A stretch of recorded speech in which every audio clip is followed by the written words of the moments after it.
معرفة مجمعة تركيب وزن فعل ألف ونون زائدتان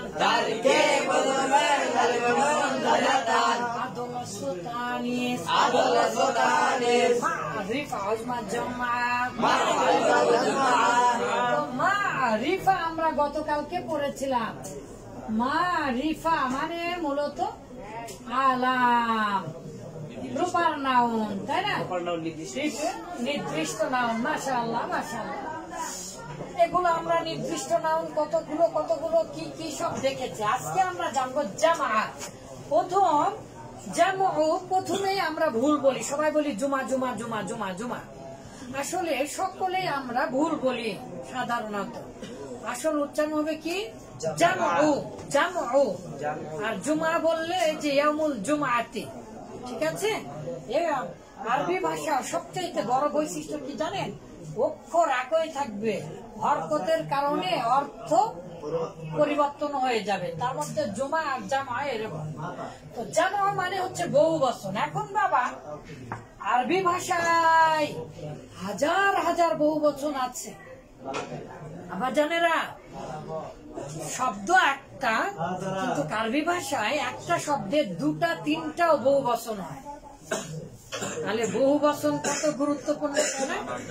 তাহলে গয়র মুনসারিফের জুমা, তার মানে গয়র মুনসারিফের বহু বচন কোনটা? সকল জুমায় তো আর গয়র মুনসারিফ না, বেশিরভাগ জুমাই কি মুনসারিফ, মানে জবর জের পেশ তানবিন সব গ্রহণ করবে। আর গয়র মুনসারিফ মানে জের আর তানবিন কখনোই গ্রহণ করবে না। সেই জামা কোনটা সেটা বলেছে মুনতাহাল জামু। আমরা অনেকেই জানি না জুমা মুনতাহাল জামু কাকে বলে। আমরা মনে করি শেষ জুমা, চূড়ান্ত জুমা, জুমার জুমা। আমি যখন পড়েছি তখন আমাকে বলতো জুমার জুমা। আসলে জুমার আবার জুমা হয় এই কথা ঠিক নয়। মুনতাহাল জামু মানে কি?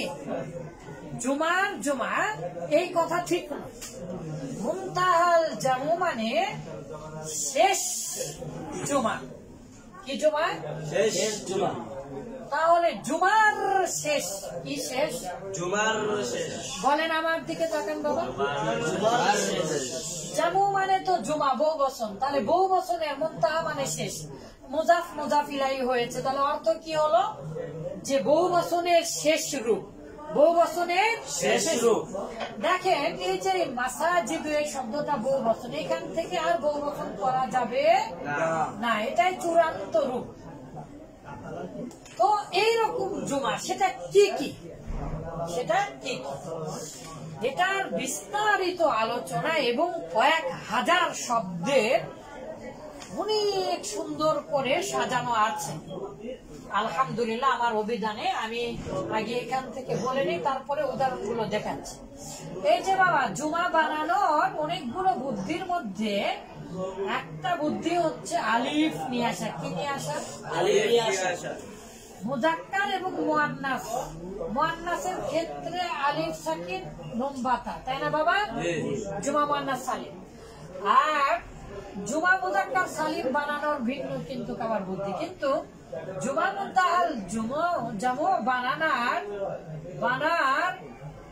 নর যে বুদ্ধি সেটা কি বাবা? দেখেন এই যে আলিফ, তাহলে বাদা জামঈল আলিফি হেদায়েতুন নাহুর ভাষায়, তাই না? জুমার আলিফের পরে হরফানি, কয়টি হরফ হবে? দুটি অক্ষর হবে। জুমার আলিফের হরফ মুশাদ্দাদুন, একটি হরফ হবে তাসদীদ যুক্ত।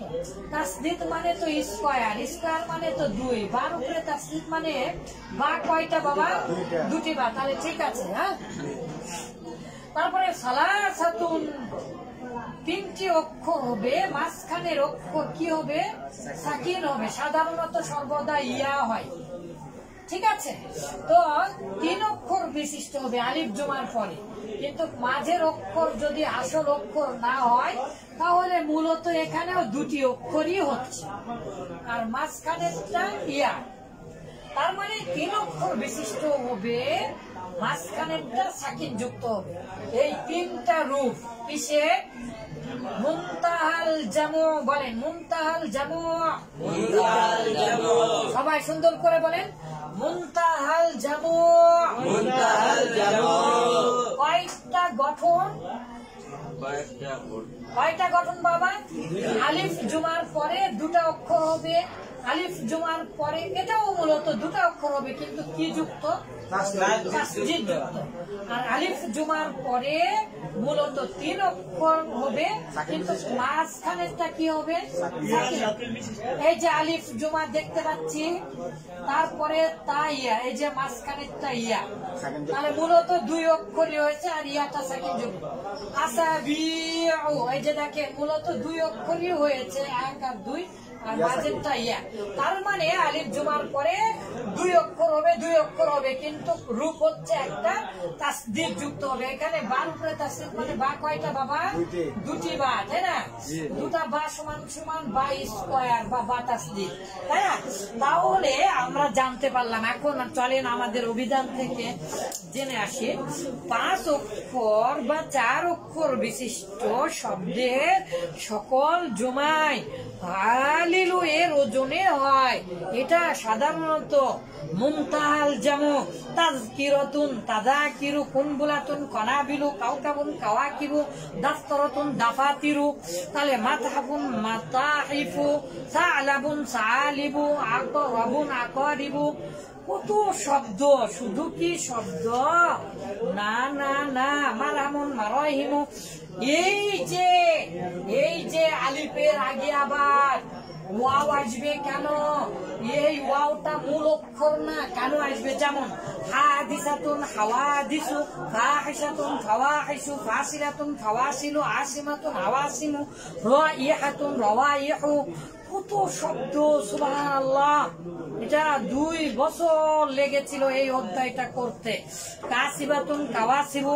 এরপরে শেষ অক্ষরে যে যে যে যে যে যে আলিফের পরে এই যে জের বিশিষ্ট যে অক্ষর, সেখানে হামজা আসবে কতগুলো, সমস্ত ডিকশনারি খুঁজে সব বের করে ফেলে দিয়ে যাচ্ছে। তারপরে আবার যেগুলো খুবই ব্যবহার হয় সেগুলো করেছে। হাকিবাতুন, হাকাইবু, তারপরে খরিতাতুন, খরাইতু, খসিরাতুন, নাতিজাতুন, নাতাইজু, ফাইদাতুন, ফাওয়াইদু, হাদিকাতুন, হাদাইকু। এগুলো জুমা মুনতাহাল জামু বা মুনতাহাল জামু। জাইজুন, জাওয়াইজু, শাহিউন, আল্লাহু আকবার। আল্লাহর ইচ্ছা এমন কি হয়েছে, মানুষের করার কিছু থাকে না।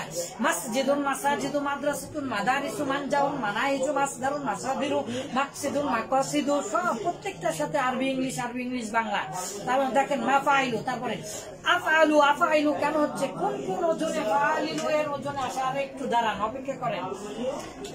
তা কেন তাফাইলের ওজনে কেন এরকম হবে? তাফাসিলু কেন হচ্ছে? দেখেন যতগুলো শব্দের শেষে এই যে আলিফ জুমার পরে ইয়াটা সাকিন হয়, তার মানে এই যে 3 নাম্বার রূপ, সেগুলোর একটা অধ্যায় করেছে, সেগুলোর একটা পরিচ্ছেদ করেছে। ঠিক আছে? তাহলে এগুলো জানাটা আমাদের জন্য কতটা জরুরি বাবা। জুমা, মুনতাহাল, জুমু যদি আমরা সবগুলো জানতে পারি আর নিজেরাই যদি তৈরি করতে পারি, তখন আমরা কি করতে পারবো আপাদানেরা? তখন আমরা সহজে এরাব দিতে পারবো। দেখেন এই কয়েকটা শব্দের জন্য গোটাটা ডিকশনারি, এখানে 10 থেকে 12টা। ইবহামুন, আবাহিম, মূল অক্ষরে ইয়া নাই, কিন্তু ইয়া বৃদ্ধি হবে। কোন নিয়ম চলবে না, পৃথিবীর কারো কথা শুনবে না, আরবিরা ব্যবহার করে, তাই আমাদেরকে জানতে হবে। ইকওয়ানুন, আখাবিলু, উসলুবুন, আসালিবু, উসবুন, আসাবিউ, হাদিসুন, আহাদিস। ঠিক আছে? তারপর সাহিবুন, আসাহিবু, আযাফিরু, আসানিদু। বারাকাল্লাহু ফিকুম। মানুষ অপেক্ষা করছে, আমরা বই থেকে পড়ব।